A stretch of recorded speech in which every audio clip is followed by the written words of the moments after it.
एक निंदनीय प्रकार काल राम मंदिरात घडला आणि त्याच्यावर बरेच म्हणजे हिंदूंच्या भावना दुखावल्या गेल्या, त्याचे प्रश्न निर्माण झाले, मंदिर बांधण्याचा प्रश्न निर्माण झाला, त्याबद्दल आपण काय सांगू? कालचा जो काही या ठिकाणी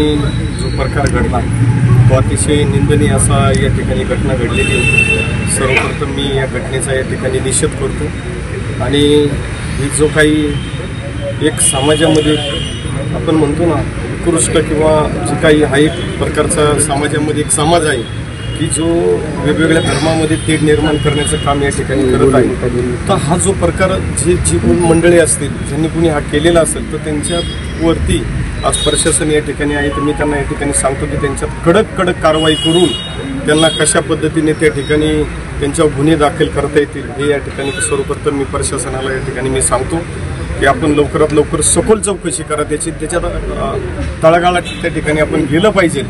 आणि हा जो काही प्रकार या ठिकाणी घडलेला आहे की याच्या ट्रस्टी आणि जो काही इतर आमच्या जे काही संघटना आहेत, मग त्याच्यामध्ये श्रीराम संघटना असेल, बजरंग दल असेल किंवा लवजी सेना असतील, इतर ज्या अंगीकृत सर्व ज्या संघटना आहेत, ज्या संघटनेच्या माध्यमातून खरं तर अनेक वर्ष झाले या ठिकाणी पूजा अर्चा चालू आहे आणि आपल्या या ठिकाणी खरं तर हिंदू धर्माचं ज्या पद्धतीने या ठिकाणी आरती किंवा इतर माध्यमातून आपलं पावित्र्य राखलं जातं त्या पद्धतीचं काम इथून पुढच्या काळामध्ये सुद्धा खरं तर या ज्या काही संरक्षण भिंत आहे किंवा या ठिकाणी जे CCTV पाहिजे किंवा इतर ज्या गरजेच्या गोष्टी होत्या त्या इथून पाठीमागच्या काळामध्ये या ठिकाणी व्हायला खरं तर पाहिजे होत्या, परंतु त्या झालेल्या नाही। परंतु इथून पुढच्या काळामध्ये आपण त्याची काळजी घेऊ आणि खरं तर 1 वर्षापूर्वी याचं या ठिकाणी भूमिपूजन झालं होतं, खरं तर त्याची सुरुवात व्हायला पाहिजे होती, पण ते नक्की पुढं कायद्यामध्ये कशा पद्धतीने अडकलेलं आहे याचे जे ट्रस्टी आहेत, आता ट्रस्टीने या ठिकाणी सांगितलं आमच्याकडं एकीकडे संघटनामध्ये की पेपर वगैरे आम्ही विचारलं तर ते सांगतायत पेपर नाही आहेत, आता या ठिकाणी आहेत बागाडे वगैरे सर्व,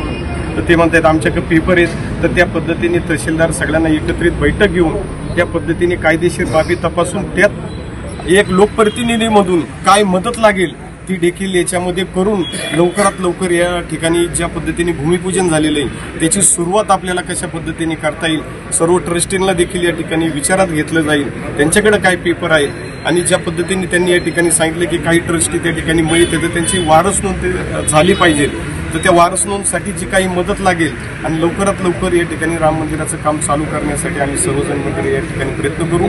शिरूर शहर जर पाहिलं आपलं तर सर्व धर्म समभाव, सर्व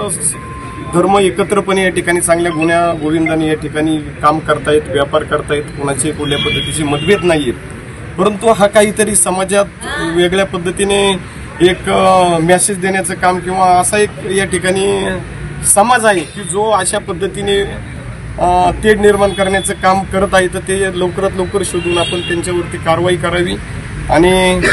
शिरूर शहरात देखील असं कुठल्याही पद्धतीचं त्या ठिकाणी वातावरण नाही आहे, परंतु ते तयार करण्याचं काम ही काही मंडळी करत आहेत, तर त्यांचा मी खऱ्या अर्थाने या ठिकाणी निषेध करतो आणि मी आपल्या सर्वांना या ठिकाणी सर्व संघटनेला विनंती करतो की जे आपण या ठिकाणी बंद पुकारलेलं आहे तर सर्व जे व्यापारी वर्ग असेल, जे अत्यावश्यक सेवा असेल तर यांना आपण त्या ठिकाणी बंद मागे घेऊन मदत करावी अशी मी सर्व या ठिकाणी संघटनेला खरं तर मी मदत करतो हात जोडून आणि त्यांनी देखील त्यात सहकार्य करावे अशी मी या ठिकाणी विनंती करतो। चला आपणच गावात चालू। जय श्रीराम, जय श्रीराम।